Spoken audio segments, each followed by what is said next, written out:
បាទសូមជម្រាបសួរប្រិមិត្តពុកម៉ែបងប្អូនតាមបណ្ដាញក្នុងសង្គម YouTube ជាទីមេត្រីនិងជាទីរាប់អាន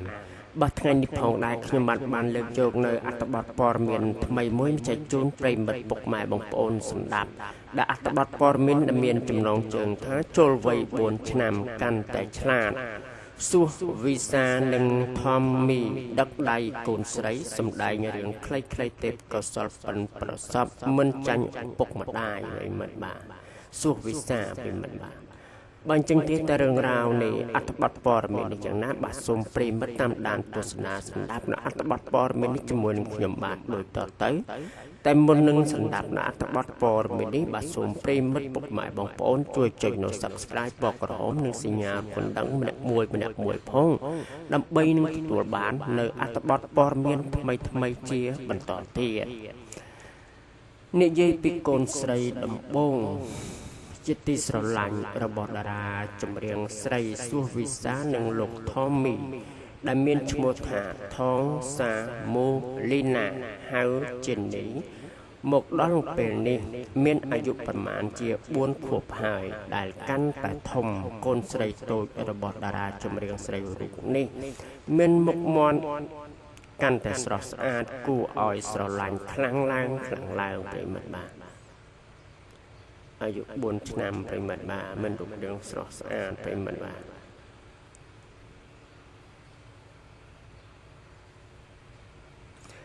ត្បិតថាកូនស្រីរបស់អ្នកនាងសួសវិសា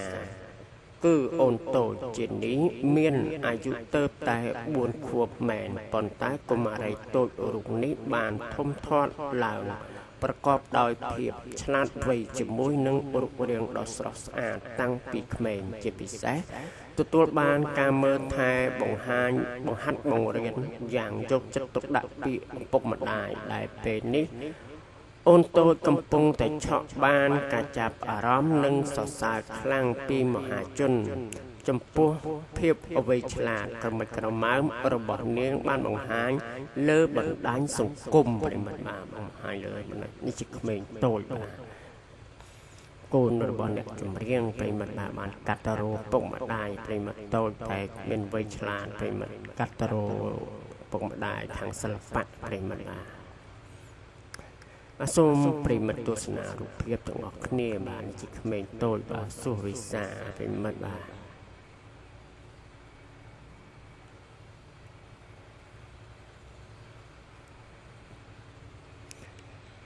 ជាក់ស្ដែងថ្មីនេះអ្វីកាន់តែចាប់អារម្មណ៍ពីភាពវៃឆ្លាតរបស់អូនតូចជានីខណៈបានឃើញអ្នកនាងសួសវិសានិងស្វាមីបានដឹកដៃកូនស្រីដ៏គួរឲ្យស្រឡាញ់នេះសម្ដែងសាច់រឿងខ្លីៗបែបកំប្លែងបង្ហោះលើបណ្ដាញសង្គមដែលកំពុងតែផ្ទុះការចាប់អារម្មណ៍និងសរសើរចំពោះការសម្ដែងរបស់ចេននេះមានដងតាំងពីក្មេងផងដែរមានដងប្រិមិត្តបាទនេះប្រិមិត្តបាទពុកម្ដាយបានបង្ហាត់បង្រៀនពីសិល្បៈប្រិមិត្តខ្សែខាងសិល្បៈប្រិមិត្តបាទសិល្បៈដល់អញ្ចឹងទៅក៏មានកូនមានកាត់រោខាងអ្នកចម្រៀងអ្នកសម្ដែងអញ្ចឹងទៅប្រិមិត្តបាទនេះក្មេងតូចអាយុទៅតែ4ឆ្នាំប្រិមិត្តតែដងខាងសិល្បៈខាងច្រៀងរាំអីប្រិមិត្តបាទ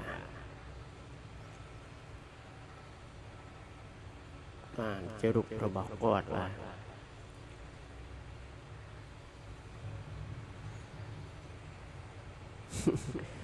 អូខេប្រិមិត្តអត្ថបទព័ត៌មាននេះបាទខ្ញុំបាទក៏សូមបញ្ចប់តែត្រឹមនេះខ្ញុំបាទសូមអរគុណប្រិមិត្តដែលបានតាមដានទស្សនាសម្រាប់នៅអត្ថបទព័ត៌មាននេះ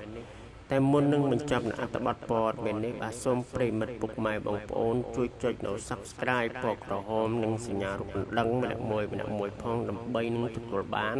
នៅអត្ថបទព័ត៌មានថ្មីជាបន្តទៀតខ្ញុំបាទសូមអរគុណនិងសូមជម្រាបលា